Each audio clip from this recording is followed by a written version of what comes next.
Gipangunahan ni Bangsamoro Autonomous Region in Muslim Mindanao kon BARM Chief Minister Ahod Ibrahim ang groundbreaking ceremony sa tukuron nga libungan Torreta Bridge sa Pigkawayan, Cotabato Province kagahapon Huwebes, Nobyembre 23. Ang seremonya usa ka minungdanon alang sa komunidad kay ang tulay ang magkonekta sa Pigkawayan sa North Cotabato ug Gabuntalan sa Maguindanao del Norte.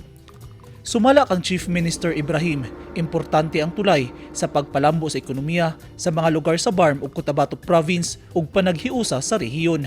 May ganun niya mga infrastructure na marakal pa mo inshallah makakalulot siya sa kanu inshallah.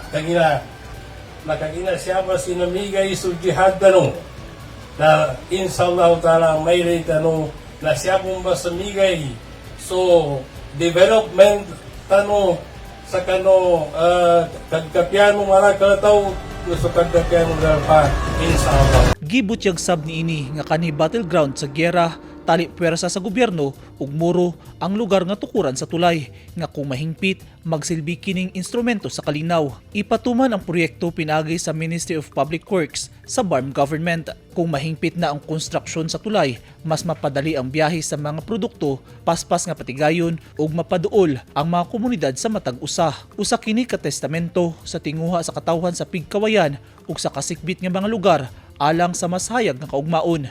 Ang groundbreaking ceremony gitambungan sab sa mga local government officials, community leaders ug mga residente. Eugene Hinutan, Newsline Philippines. Stay safe